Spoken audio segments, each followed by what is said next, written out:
Hi, welcome back to our channel. இன்னைக்கு நம்ம பார்க்க போகிறது டாடா யோதா 1700 படா தோஸ்த் i4 ரெண்டு வண்டி தான் பார்க்க போகிறோம். ரெண்டு வண்டியுமே இந்த செக்மெண்ட்டில் நல்ல மார்க்கெட் லீடராக தான் இருக்குது. பில்ட் குவாலிட்டி நல்லா இருக்குது, ஃபியூயல் எஃபிஷியன்சி பக்காவாக இருக்குது, பேலோடு கெப்பாசிட்டி எல்லாமே நல்லா இருக்குது. இருந்தாலுமே இதில் சில வித்தியாசங்கள் இருக்குது. குறிப்பாக வந்து என்ஜின் பவர், டார்க் இந்த மாதிரி விஷயங்கள்ல எல்லாமே இதை பற்றி நம்ம இந்த வீடியோவில் டிஸ்கஸ் பண்ணலாம்.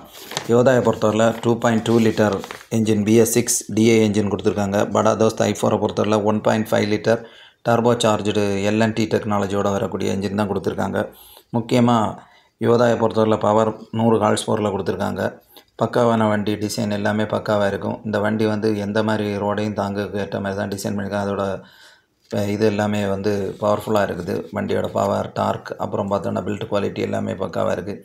வண்டி அதிகப்படியான மைலேஜ் தருது. நல்ல என்ஜின் டியூன் பண்ணியிருக்காங்க, பக்காவாக இருக்குது. அதோட சஸ்பென்ஷன் எல்லாமே பக்காவாக அதிக லோடு ஏற்ற மாதிரி டிசைன் பண்ணியிருக்காங்க.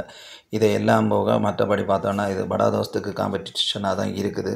முக்கியமாக இந்த படா தோஸ்தை பொறுத்தவரையில் நிறைய லோடிங் கெப்பாசிட்டி கொஞ்சம் அதிகமான வண்டி தான். இது வந்து டாட்டா யோதாயை கம்பேர் பண்ணும்போது நல்லா இருக்குது. மைலேஜும் கொஞ்சம் அதிகமாக தருது. ஸோ அடிக்கடி ஃபியூயல் ஃபில் பண்ணணுங்கிற இது இல்லை, ஈஸியாக ட்ரைவ் பண்ணலாம். ஏன்னா பவர் ஸ்டியரிங், டில்டபிள் இதெல்லாமே வந்துடுது. ஸோ வண்டி வந்து ரோட்ஸ் மட்டும் இல்லை, ஆஃப் ரோடு கண்டிஷனுக்கும் நல்லாவே இருக்குது. ஸோ ஃபியூயல் அடிக்கடி ஃபில் பண்ணணுங்கிற கவலையும் கிடையாது. நல்ல கம்ஃபர்டபுளாக இருக்குது. வண்டி ட்ரைவ் பண்ணதுக்கு டயர்டு தெரியாது. லாங் ஜேர்னி போகிற மாதிரி இருக்கும்போது மியூசிக் சிஸ்டம் இந்த மாதிரி விஷயங்கள் எல்லாமே ப்ரொவைட் பண்ணியிருக்காங்க. நல்ல ஸ்பேசியஸாக இருக்குது. கேபின் எல்லாமே பக்காவாக இருக்குது. இந்த வண்டியை பொறுத்தவரை நல்ல பவர் 80 ஹார்ஸ் பவரில் கொடுத்துருக்காங்க. டார்க் 190 நியூட்டன் மீட்டரில் இருக்குது. ஃபியூயல் டேங்குன்னு பார்த்தோன்னா இந்த வண்டியை பொறுத்தவரை 50 லிட்டர் இருக்குது. இப்போ வந்து மெயினாக வந்து இதில் வந்து கிரேடபிலிட்டி 23.2% சொல்லாங்க. டேர்னிங் சர்க்கிள் ரேடியஸ் பார்த்தோன்னா 5.5 மீட்டர் தான். 4-வே அட்ஜஸ்டபிள் டிரைவர் சீட் இருக்குது. ரொம்ப கம்ஃபர்ட்டாக இருக்குது. இதில் வந்து மற்றபடி பார்த்துட்டோன்னா வண்டி நல்ல குவாலிட்டியாக இது பண்ணியிருக்காங்க.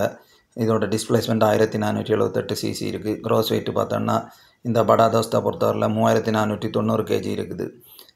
இந்த டாட்டா யோதாயை பொறுத்தவரையில் 3490 kg தான். ரெண்டுக்குமே க்ராஸ் வெயிட் ஒரே மாதிரி தான் இருக்குது. யோதாயை பொறுத்தவரை 1700 kg பேலோடும், இந்த படா தோஸ்த் i4 பொறுத்தவரை 1860 kg கொஞ்சம் அதிகமாகவே இருக்குது. கிரவுண்ட் கிளியரன்ஸ் பக்காவாக இருக்குது. வண்டியை பொறுத்தவரை யோதாவில் 210 mm இருக்குது.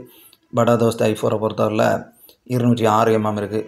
அப்புறம் பார்த்தோன்னா லோடு பாடி யோதாயை பொறுத்தவரை 8.7 6 அடி அகலம் இந்த மாதிரி கொடுத்துருக்காங்க. படா தோஸ்தை பொறுத்தவரை 9.8 5.9 அடி அகலம் கொடுத்துருக்காங்க. நிறைய கார்கோ ஏற்ற மாதிரி டிசைன் பண்ணியிருக்காங்க, பக்காவான டிசைன்.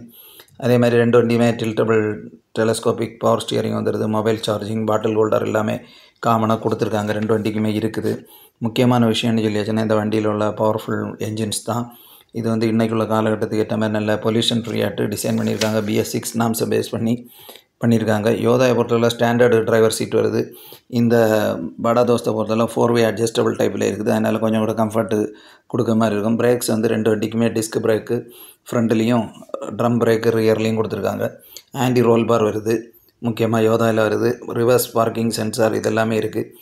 அதே மாதிரி இதுலேயும் வருது. ப்ரைஸ் பார்த்தோன்னா 10.6 லட்சம் யோதாயும் 9.1 லட்சத்துலேருந்து படா தோஸ்த் i4 ஸ்டார்ட் ஆகுது. இந்த வீடியோ பிடிச்சுன்னா லைக் பண்ணுங்கள், ஷேர் பண்ணுங்கள், சப்ஸ்கிரைப் பண்ணுங்கள். தேங்க்யூ.